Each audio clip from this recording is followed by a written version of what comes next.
Hello, welcome to another episode of the Bible in 1 Year with the Preacher's Husband. Today we're going through 1 Kings chapter 9 and 2 Chronicles chapter 8. Tomorrow we're going to jump back over into Proverbs and do Proverbs 25 and 26 so you can get a head start on that reading.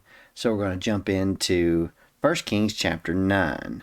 It starts out with the Lord's response to Solomon's prayer and Solomon's blessing. And basically the Lord says, I heard your prayer and your petition that you have made, and I've consecrated this temple that you built to put my name there forever. My eyes and my heart's going to be there at all times. And then verse 4 sticks out. Verse 4 and 5, it says, As for you, if you walk before me as your father David walked, with a heart of integrity and in what is right, doing everything I have commanded you, and if you keep my statutes and ordinances, I will establish your royal throne over Israel forever, as I promised your father David. You will never fail to have a man on the throne. Again, there's that word popping up. If thou wilt walk before me in integrity of heart, I will establish my throne. Walk before me in integrity of heart. You know, William McKinley was the 25th president of the United States. That was between 1897 and 1901. And he said, there is no currency in this world that passes at such a premium anywhere as good Christian character. That is so true. And then he goes on to say, the time has gone by when the young man or the young woman in the United States has to apologize for being a follower of Christ. Have you heard that recently? Apologizing for being a follower of Christ. We hear that in the media all the time about people needing to apologize for being offensive in this way and offensive in that way. And a lot of times just being a Christian is offensive to people. He goes on to say, no cause but one could have brought together so many people, and that is the cause of our Master, the cause of God, the cause of Jesus. Jesus unites people. God unites people. He doesn't divide people. He tries to unite people together under this one cause. And when people all put their minds together and focus on one cause, one good cause, which Jesus is one, brings so many together, we can accomplish so much.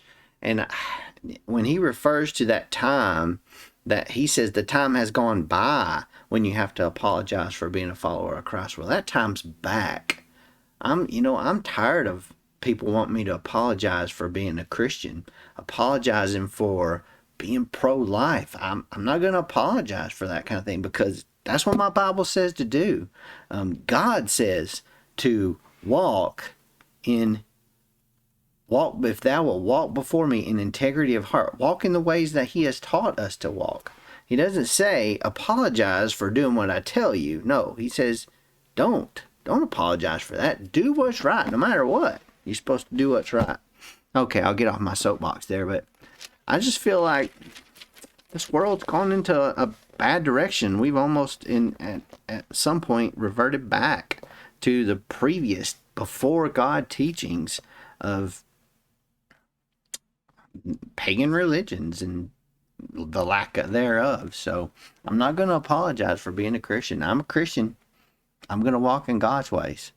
The rest of this chapter here talks about King Hiram's 20 towns. There's a little issue there. It looks like King Hiram was not very pleased with the towns that he got in return for his work and the money that he had given, the gold that he had given to Solomon. He's like, what's up with these towns? They're kind of unproductive. They're not really worth what I have given you, so to speak. So there may have been an issue there, but he goes on and talks about Solomon's forced labor, and in verse 23 here it talks about the 550 who supervised the people doing the work. Now, Solomon did not enslave the Israelites. He only used the foreigners for forced labor there that were in there. And then he had some other activities where he moved Pharaoh's daughter, which was one of his wives. It was a political wife for him, to another house. Now there's two two different trains of thought of what that could have been about. The Bible doesn't specifically say why Solomon moved his wife, the Pharaoh's daughter, to this town, but there's a couple of things that it could have been. It could have been an act of piety that removed pagan pollution from the vicinity of the house of the Lord, because she was a pagan. She was not an Israelite. She was Egyptian. Or it could have been an act of respect for the most prestigious of Solomon's political marriages by giving her quarters worthy of her stature, because he did build her a special house just for her to live in a different city.